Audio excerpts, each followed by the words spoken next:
Direction martial arts based films చాలా ఎక్కువ చూసేవాడిని because I'm from that stream and film స్కూల్లో జాయిన్ అవ్వకముందే ఒక 2-3 షార్ట్ ఫిల్మ్స్ చేశాను బట్ జాయిన్ అయిన తర్వాత I have learn there script writing screenplay కావచ్చు అండ్ కెమెరా టెక్నిక్స్ కావచ్చు ఎడిటింగ్ కావచ్చు బేసిక్ ఆల్ రూల్స్ అనేవి అక్కడ నేర్పిస్తారు ఏదైనా రూల్స్ బ్రేక్ చేసే ముందు రూల్స్ అంటే మనకు తెలియాలి letter on following with all the rules ఒక 5 more షార్ట్ ఫిల్మ్స్ చేశాను గ్యాంగ్స్టర్ ప్రీ ప్రొడక్షన్ వర్క్ నడుస్తున్న టైంలో some of my colleagues and వాళ్ళందరూ నా దగ్గరకు వచ్చి నువ్వు ఎక్కడ అసిస్టెంట్ డైరెక్టర్గా పనిచేయలేదు మళ్ళీ డైరెక్షన్ హ్యాండిల్ చేయడం ఇబ్బంది అవుతుందేమో ఒకసారి ఆలోచించు కావాలంటే మేము డైరెక్షన్ చేస్తామని కొంతమంది అడగడం జరిగింది నా విజన్ ఇంకో డైరెక్టర్కి చెప్పి అది మళ్ళీ ప్రాపర్గా ఎగ్జిక్యూట్ అవుతుందో లేదో అని భయపడుతూ ఉండడం ఎందుకనంటే win or lose have to take the responsibility వాళ్ళని బ్లేమ్ చేయలేం end of the day so మళ్ళీ దీంట్లో లాట్స్ ఆఫ్ మనీ యాడ్ అయి ఉంది ఎక్కడ రిస్క్ తీసుకోలేం సో రిస్క్ అయినా పర్లేదు నేనే హ్యాండిల్ చేయాలని ఆ సెకండ్ అనుకున్నాను టీం అందరు కూడా కొత్త వాళ్ళు అయ్యేసరికి కొంచెం వర్క్ ప్రెషర్ అనేది ఉండేది ఫైనల్ స్క్రిప్ట్ అంతా లాక్ అయింది locations lock artist lock all set it's now ready to take off for the shoot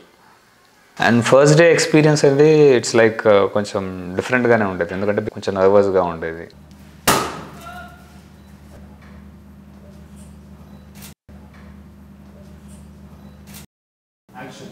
mister James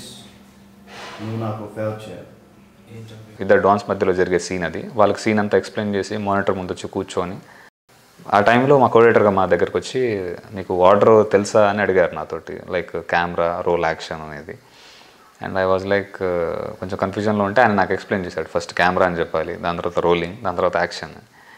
okay దాన్ని కొంచెం బైహార్ట్ చేసుకొని మానిటర్ ముందు కూర్చొని రెడీ ఫర్ టేక్ అన్నప్పుడు కెమెరా అని డైరెక్ట్గా యాక్షన్ అని చెప్పేసాను నేను కెమెరా డిపార్ట్మెంట్ రోలింగ్ అని చెప్పిన తర్వాత మనం యాక్షన్ చెప్పాలి సో ఆ కంగారులో కెమెరా యాక్షన్ రెండు నేనే చెప్పేశాను మళ్ళీ కోఆర్డినేటర్ గారు వచ్చి మళ్ళీ ఇంకోసారి చెప్పి that was the order set చేయడం జరిగింది అండ్ ఆ రోజు వితౌట్ బ్రేక్ షూట్ చేయడం జరిగింది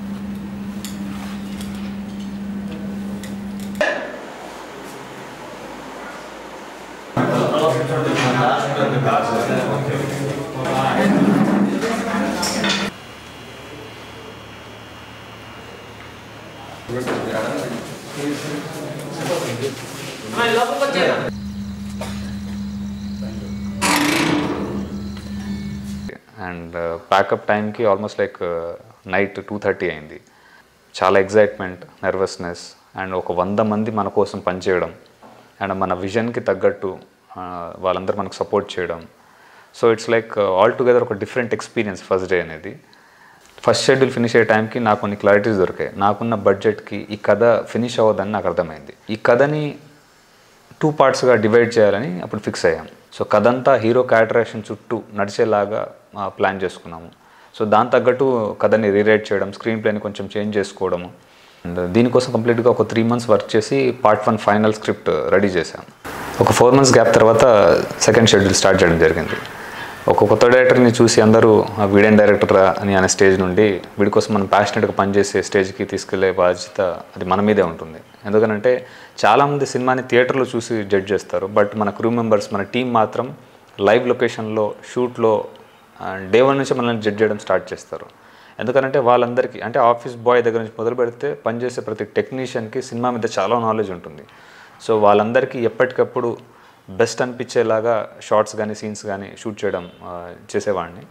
సో ఆ రకంగా టీం అందరూ ప్యాషనెట్గా నా కోసం పనిచేసేలాగా వాళ్ళని మోటివేట్ చేయగలిగాను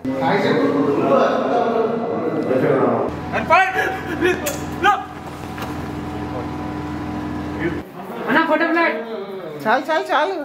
ఇది మొత్తం మీరైతేనా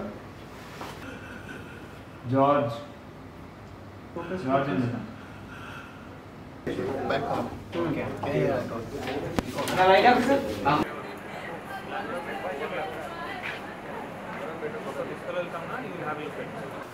ఫస్ట్ షెడ్యూల్లో నేర్చుకున్న ఎక్స్పీరియన్స్ త్రూ సెకండ్ షెడ్యూల్లో ఎలాంటి ప్రాబ్లమ్స్ లేకుండా చాలా ఫాస్ట్గా షూట్ని కంప్లీట్ చేయడం జరిగింది ఒక 6 months గ్యాప్ తర్వాత థర్డ్ షెడ్యూల్ని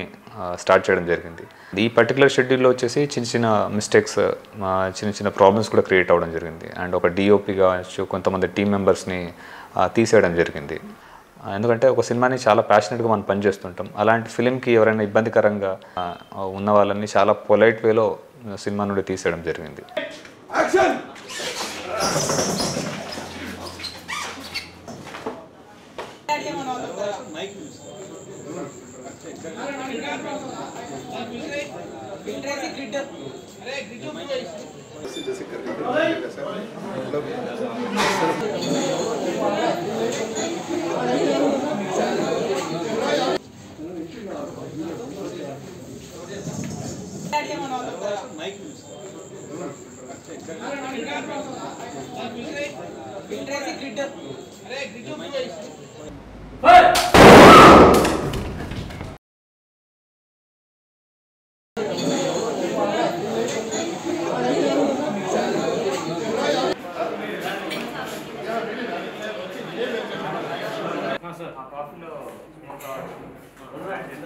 సినిమాకి యాక్షన్ సీక్వెన్సెస్ అనేవి చాలా ఇంపార్టెంట్. సో ఫస్ట్ 3 షెడ్యూల్స్ వచ్చేసి talkie scenes and talkie in the sense సీన్స్ని షూట్ చేసాం.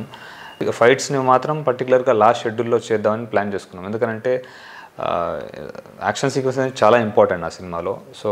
అవి హ్యాండిల్ చేసే టైంకి నాకంటూ ఒక ప్రాపర్ నాలెడ్జ్ ఉండాలని, అంటే ఆ ఎక్స్పీరియన్స్ నేను గెయిన్ చేసుకున్న తర్వాత యాక్షన్ సీక్వెన్సెస్ని నేను టచ్ చేయాలని అనుకున్నాను. ఫైనల్గా 4th షెడ్యూల్ స్టార్ట్ చేస్తాం అండ్ దీంట్లో కంప్లీట్గా యాక్షన్ సీక్వెన్సెస్ షూట్ చేయడం జరిగింది. అండ్ ఓవరాల్గా ఒక ఎక్స్ట్రాడినరీ అవుట్పుట్తో ఫైట్స్ని షూట్ చేయడం జరిగింది. యుద్ధం మొదలయ్యాక వెనకడుకేసే ప్రసక్తే లేదు.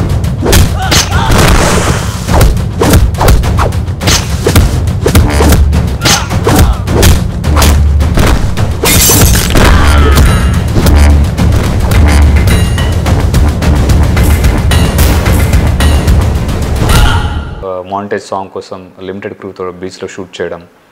ఎప్పటికప్పుడు షెడ్యూల్ బ్రేక్లో సినిమాని ఎడిట్ చేయడం అండ్ దాన్ని క్రాస్ చెక్ చేసుకోవడం ప్రాపర్గా వస్తుందా లేదా అని. నాకున్న బడ్జెట్ లిమిటేషన్స్లో the best output as a డైరెక్టర్గా ఇవ్వాలని ఎప్పటికప్పుడు తాపత్రయపడేవాడిని. అండ్ ఆ విషయంలో పర్టికులర్గా నేను రీచ్ అయ్యానని అనుకుంటున్నాను.